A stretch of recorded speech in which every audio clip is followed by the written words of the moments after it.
तो दोस्तों आज हम फिर से आपके लिए लेकर आए हैं देश दुनिया की सभी ताजा बड़ी खबरें फटाफट एक एक कर विस्तार से आपको बताएंगे, तो वीडियो को अंत तक जरूर देखें। दोस्तों वीडियो बनाने में हमें काफी मेहनत लगी है, तो वीडियो को लाइक जरूर कर दें। जा दोस्तों पहली बड़ी खबर में आपको बताएंगे कि चीन पाकिस्तान से मोदी सरकार को तगड़ा झटका।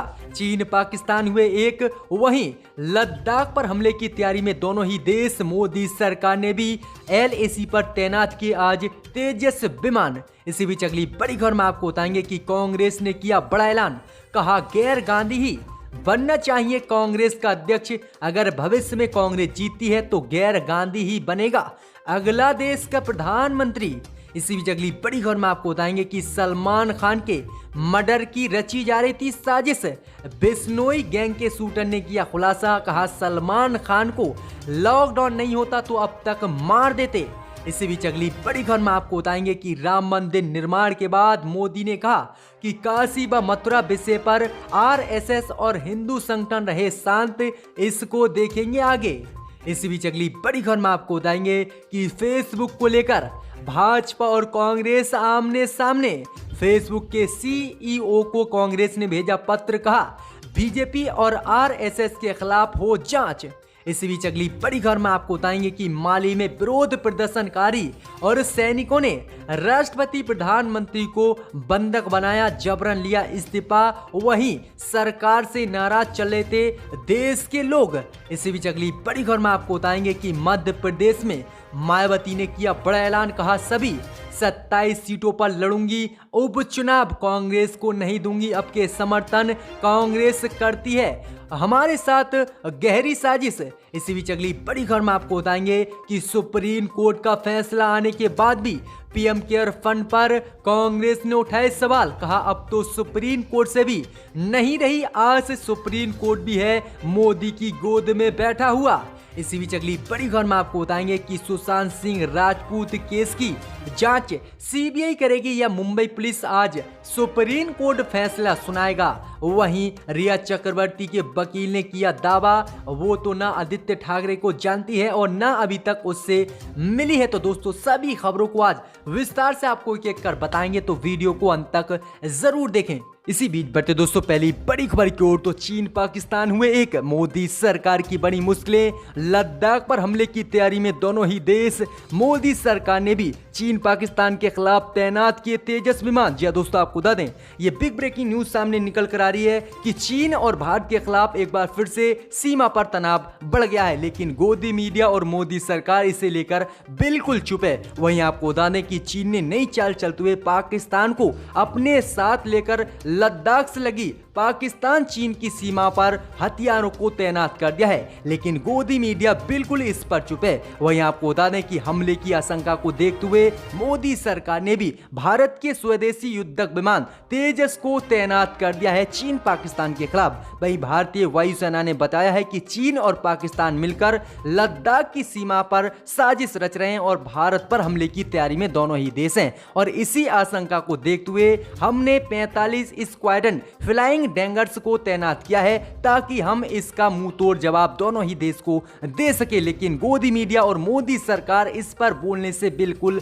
चुप है। इसी बीच बढ़ते दोस्तों अगली बड़ी खबर की ओर, तो राहुल गांधी के समर्थन में उतरी प्रियंका गांधी, कहा गैर गांधी ही बनना चाहिए कांग्रेस का अध्यक्ष और देश का अगला कांग्रेसी PM। जब दोस्तों आपको बता दें कि कांग्रेस पार्टी की बागडोर संभालने को लेकर एक बार फिर पार्टी में से आवाज उठी है। इन सब के बीच कांग्रेस महासचिव ने राहुल गांधी के फैसले का समर्थन करते हुए बड़ा ऐलान करते हुए कहा कि अब कांग्रेस में गैर गांधी को कांग्रेस का अध्यक्ष बनना चाहिए और जो भी कांग्रेस पार्टी से अगली बार PM बनेगा वो गैर गांधी होगा और गांधी परिवार से कोई भी प्रधानमंत्री कांग्रेस पार्टी से नहीं बनेगा। ये प्रियंका गांधी ने बहुत बड़ा बयान दिया है। वहीं आपको बता दें इससे पहले राहुल गांधी ने भी कहा था कि हम में से किसी को भी कांग्रेस पार्टी का अध्यक्ष नहीं बनना चाहिए। मैं अपनी पार्टी से कहता हूं कि पार्टी के नेता अपनी पार्टी का खुद रास्ता निकालें और कोई किसी अन्य जो गांधी ना हो उसको पार्टी का राष्ट्रीय अध्यक्ष बनाएं और अगर कांग्रेस पार्टी भविष्य में जीतती है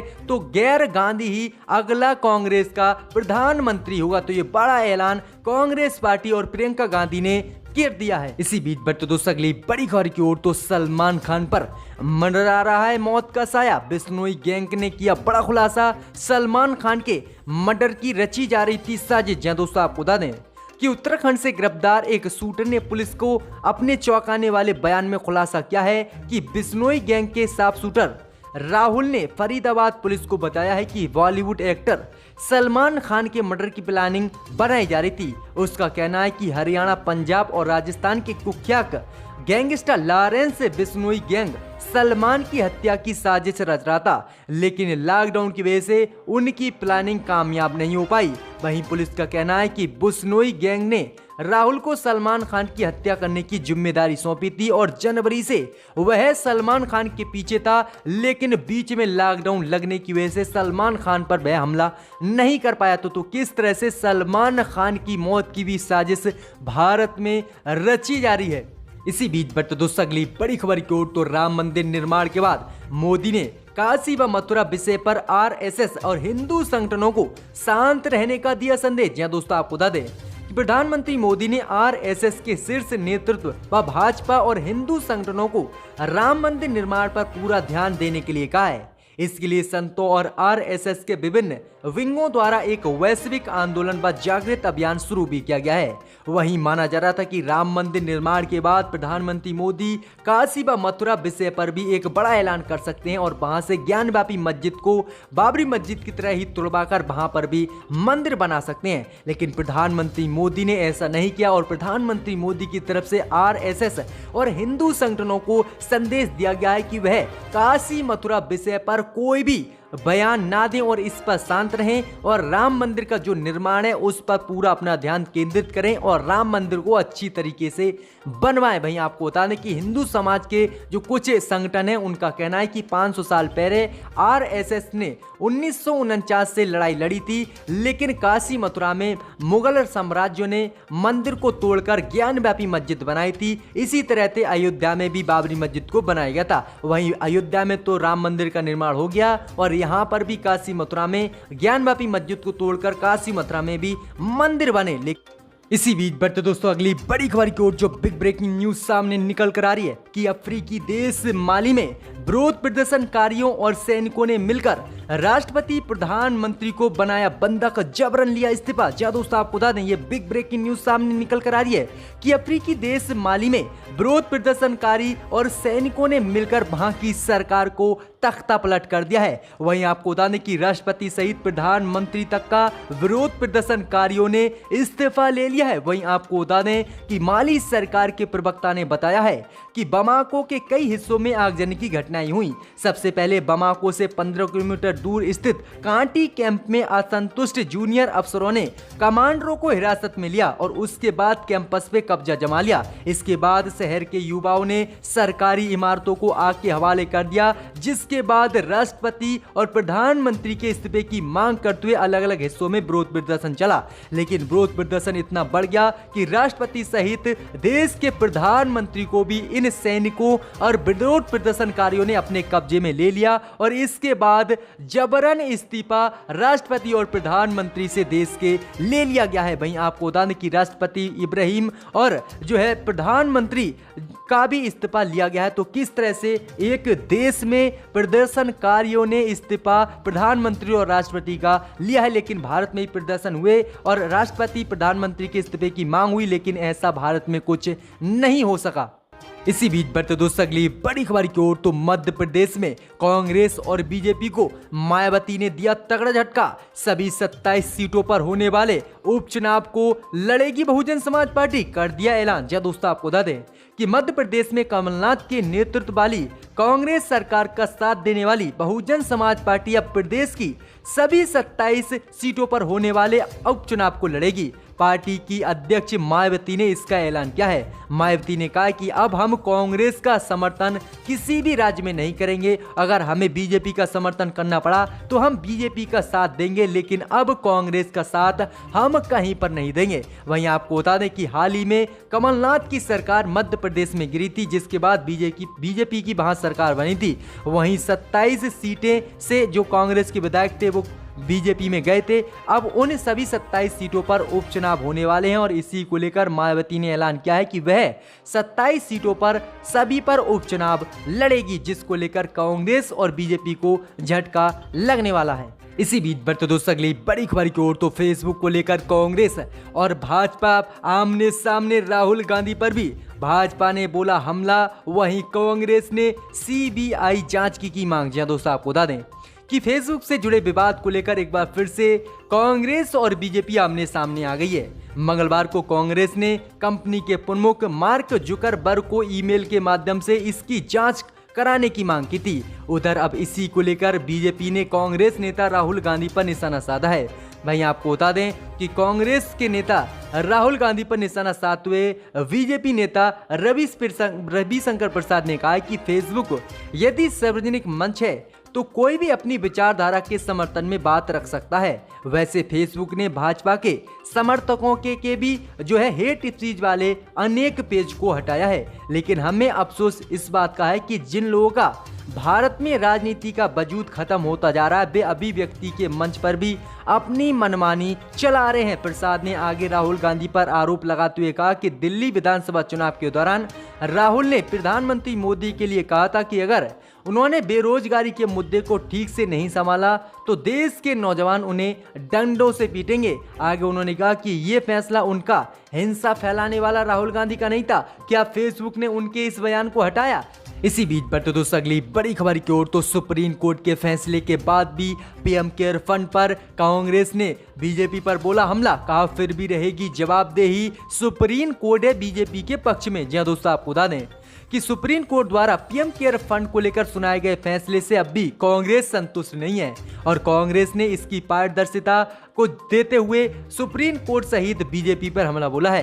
पार्टी के मुख्य प्रवक्ता रणदीप सुरजेवाला ने बताया कि सुप्रीम कोर्ट का फैसला जनता के प्रति सरकार की जवाबदेही और पारदर्शिता के लिए एक झटका है और ये शासकों की मतदाताओं के प्रति जिम्मेदारी और जवाबदेही के संदर्भ में एक दुखद दिन है। वहीं आपको बता दें आगे कांग्रेस ने कहा कि सुप्रीम कोर्ट से हमें उम्मीद थी कि supreme court PM care fund को लेकर बीजेपी को जवाब देने के लिए देश की जनता को कहेगा, लेकिन सुप्रीम कोर्ट खुद ही पीएम मोदी की गोद में बैठा हुआ है और सुप्रीम कोर्ट से जो आस थी उससे हमें कुछ नहीं हो पाया और सुप्रीम कोर्ट ने भी बीजेपी के पक्ष में पीएम केयर फंड को लेकर फैसला सुना दिया और इसी को लेकर कांग्रेस ने कहा कि ये आज देश के संविधान और देश की संप्रभुता के लिए बड़ा झटका है कि सुप्रीम कोर्ट भी बीजेपी का अब साथ दे रहा है। इसी बीच बढ़ते दोस्तों अगली बड़ी खबर की ओर, तो राम मंदिर निर्माण के लिए शिवसेना के 1 करोड़ रुपए दान करने पर कांग्रेस नेता संजय निरुपम ने कसा तंज, कहीं अहम बातें। जय दोस्तों, आपको बता दें